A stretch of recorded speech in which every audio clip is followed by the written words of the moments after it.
अस्सलामुअलैकुम वरहमतुल्लाहि वबरकातुहू। उम्मीद करता हूँ तमाम नाज़रीन बखैर आफियत से होंगे। आज हम इस वीडियो में डिस्कस करेंगे science subject class 5 chapter number 6 light and sound, जो हमारे पास समर वेकेशन में थर्ड चैप्टर है लाइट एंड साउंड। सबसे पहला जो क्वेश्चन जो हर चैप्टर में दिया गया है डिक्टेशन वर्ड का, ताकि बच्चों का जो डिक्टेशन वर्ड में है वो इम्प्रूवमेंट हो सके। तो डिक्टेशन वर्ड मैंने पीछे भी बताया था कि आप लोगों ने किस तरह करना है। आप तमाम बच्चे पूरे वर्ड जो लेसन है इसको अच्छी तरह आप रीड करेंगे, मतलब उसको रीड करेंगे, साथ अपने पास कोई हाईलाइटर रख लें या कच्ची पेंसिल रख लें जिसे हम लेड पेंसिल भी कहते हैं। अब फॉर एग्जांपल रीड करते हुए मुझे कोई भी वर्ड मुश्किल लगता है तो मैं इसको अंडरलाइन कर लूँगा। अगर आपके पास कोई भी हाईलाइटर है तो आप उसको हाईलाइट भी कर लें, ताकि आपको मतलब लिखते वक्त मुश्किलात ना हो कि मुझे कौन कौन से वर्ड मतलब मुश्किल लगे थे। तो अगर हाईलाइट या अंडरलाइन किए हो तो आप इजीली बुक से देख के वो लिख सकते हैं।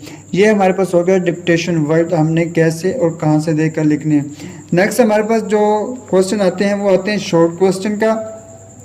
तो शॉर्ट क्वेश्चन में मेरे पास पहला क्वेश्चन है how are transparent and translucent material different, मतलब हमने ट्रांसपेरेंट और ट्रांसलूकेंट मटेरियल में फ़र्क बयान करने हैं।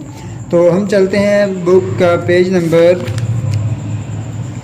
53 पे हमारे पास है ट्रांसपेरेंट और ट्रांसलूकेंट मटेरियल्स ऑब्जेक्ट जिसे हम कहते हैं। अब ट्रांसपेरेंट क्या है?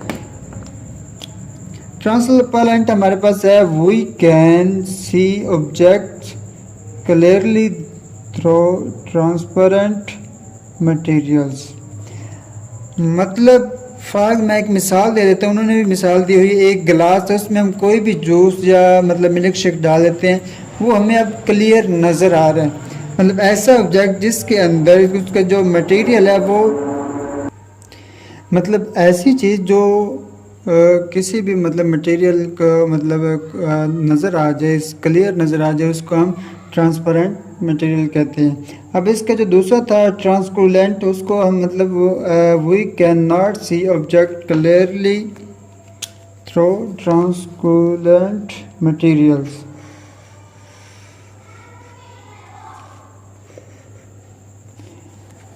मतलब अब फॉर एग्जांपल उसने इसकी भी मिसाल दी, एक बोतल के अंदर मतलब कोई चीज़ है, प्लास्टिक की बोतल।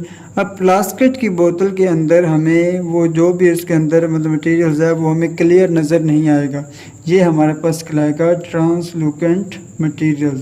मतलब जो उसके अंदर ऑब्जेक्ट है वो क्लियर नज़र ना आए वो ट्रांसपेरेंट, और क्लियर नज़र आ जाए तो ट्रांसपेरेंट आ जाएगा।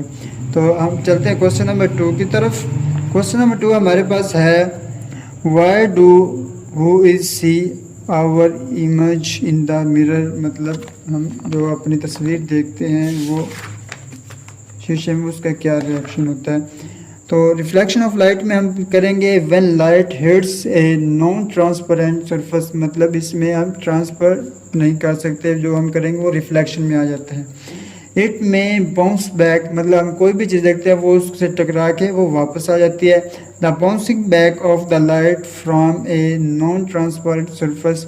यहाँ तक आप तमाम बच्चे इसका क्वेश्चन का आंसर लिखेंगे। मैं हाईलाइट भी कर देता हूँ ताकि तमाम बच्चों के लिए इजी हो सके।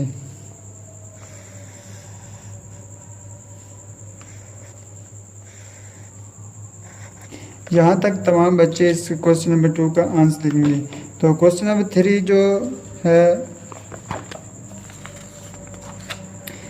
What is the intensity of sound, मतलब साउंड की इंटेंसिटी क्या है। तो हम चलते हैं पेज नंबर 55, लेकिन इसका जो आंसर है वो आगे आ जाएगा पेज नंबर 56 पे। Intensity of sound, intensity of sound depends on it's loudness. मतलब कितनी ज़्यादा आवाज़ होगी उतनी उसकी इंटेंसिटी भी पर असर पड़ेगा। The loud sounds have more intensity than the soft sound. Intensity of sound also depends upon distance from the source of sound. As the distance from the source increases, the intensity and loudness of sound decreases, and vice versa। मतलब जितनी वो कहते हैं intensity का जो effect होता है, जो असर है, वो उसका मतलब जो डिस्टेंस होगा या लाउडनेस हो, इस पर इंटेंसिटी का फ़र्क होता है। मतलब जो अगर ज़्यादा लाउडनेस होगा मतलब तो ज़्यादा इंटेंसिटी होगी, डिस्टेंस ज़्यादा होगा तो इंटेंसिटी कम हो जाएगी। ये मतलब इन चीज़ों पे इसका फ़र्क होता है। तो आप तमाम बच्चे इंटेंसिटी ऑफ साउंड जहाँ से आप शुरू करेंगे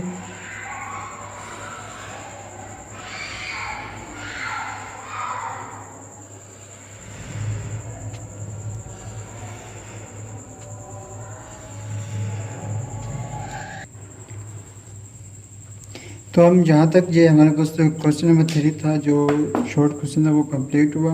अब हम चलते हैं लॉन्ग क्वेश्चन की तरफ। तो हमारे पास जो पहला लॉन्ग है वो how sound travel through different materials, मतलब जो साउंड ट्रैवल करता है वो किन किन मटेरियल के जरिए करता है। तो हमारे पास बुक में चलते हैं हम, ट्रैवल ऑफ साउंड। ये मेरे पास आ गया मूवमेंट ऑफ साउंड। ये तमाम बच्चे वहाँ यहाँ से शुरू करेंगे, मतलब sound travel in the form of wave, यहाँ से शुरू करके सब मतलब ये लिखेंगे क्योंकि मतलब आगे मतलब ट्रैवल लॉन्ग क्वेश्चन है तो इसलिए हमें अगले पेज पे चल जाएंगे।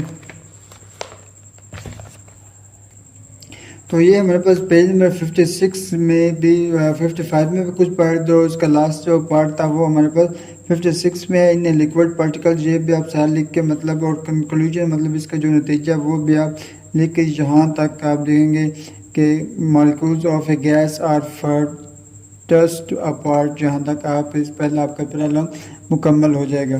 तो हम चलते हैं दूसरे लॉन्ग की तरफ। तो मेरे पास जो दूसरा लॉन्ग है, list the effect of noise on human health, how can we control the noise pollution, मतलब हमने जो इफ़ेक्ट देने हैं, मतलब जो शोर की वजह से इंसान की हेल्थ पर असरअंदाज होता है और उसको हम कैसे कंट्रोल कर सकते हैं।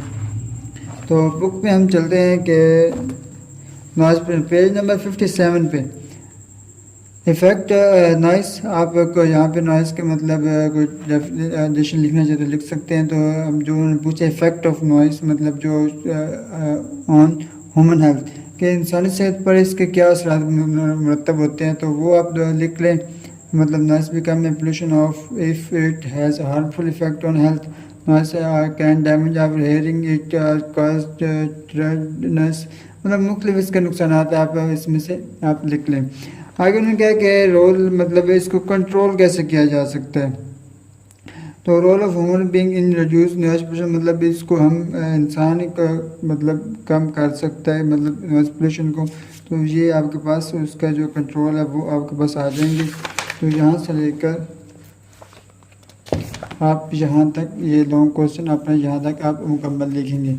ये आपका लॉन्ग क्वेश्चन यहाँ तक कंप्लीट हो जाएगा। तो ये हमारा जो चैप्टर था, chapter number 6 light and sound, यहाँ पर हमारा ये मुकम्मल हो जाएगा। और इसमें अगर आप कोई भी क्वेश्चन करना हो तो आप कमेंट में वो क्वेश्चन कर सकते हैं। तमाम वालिदैन से मैं फिर रिक्वेस्ट करूँगा कि हमारे IQS ऑफिशियल चैनल को खुद भी सब्सक्राइब